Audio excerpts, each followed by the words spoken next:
Frères et sœurs, bonjour. Nous sommes le samedi de la 8e semaine du temps ordinaire, année B. Nous allons méditer l'évangile de Jésus-Christ selon saint Marc, chapitre 11, versets 27 à 33. Que l'Esprit Saint ouvre nos cœurs pour comprendre et écouter l'évangile. Jésus, le roi des rois, c'est Jésus, le bon pasteur. Alléluia, Alléluia,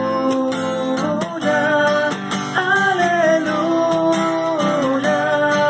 Alléluia, Amen. En ce temps-là, Jésus et ses disciples revinrent à Jérusalem.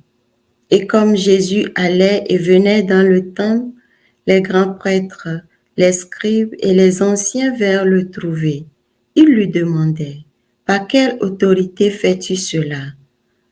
Ou alors, qui t'a donné cette autorité pour le faire ?» Jésus leur dit, « Je vais vous poser une seule question. Répondez-moi, et je vous dirai par quelle autorité je fais cela. Le baptême de Jean, venait-il du ciel ou des hommes? Répondez-moi. » Il se faisait entre eux ce raisonnement. Si nous disons du ciel, il va dire, pourquoi donc m'avez-vous pas cru à sa parole? Mais allons-nous dire des hommes? Il avait peur de la foule, car tout le monde estimait que Jean était réellement un prophète. Ils répondent donc à Jésus, « Nous ne savons pas. » Alors Jésus leur dit, « Moi, je ne vous dis pas non plus par quelle autorité je fais cela. » Acclamons la parole de Dieu. Louange à toi, Seigneur Jésus.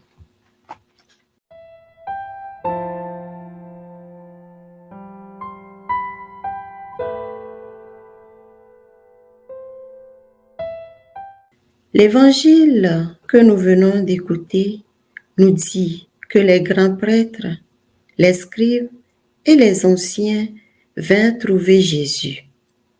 Ils lui demandaient, « Par quelle autorité fais-tu cela ?» Une question que je trouve légitime, puisque Jésus était né sous leurs yeux. Ils connaissaient l'origine biologique de Jésus.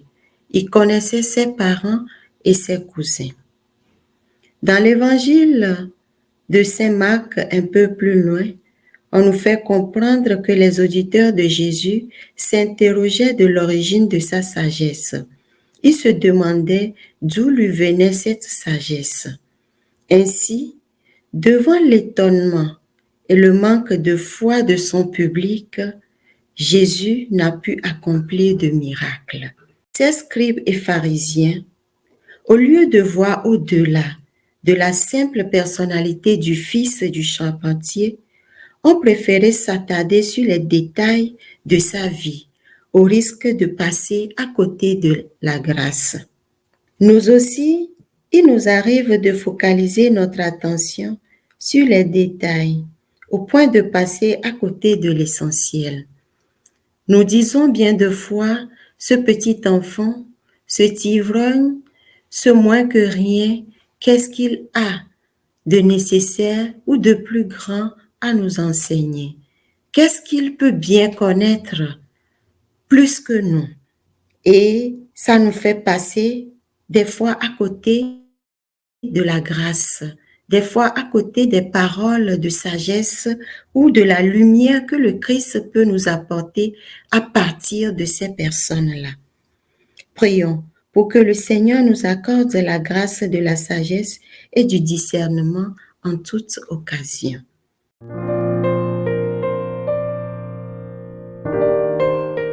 Reprenons ensemble la prière de l'Église. Notre Père, qui es aux cieux, que ton nom soit sanctifié, que ton règne vienne, que ta volonté soit faite sur la terre comme au ciel. Donne-nous aujourd'hui notre pain de ce jour. Pardonne-nous nos offenses, comme nous pardonnons aussi à ceux qui nous ont offensés et ne nous laisse pas entrer en tentation, mais délivre-nous du mal, car c'est à toi qu'appartiennent le règne, la puissance et la gloire pour les siècles des siècles. Amen.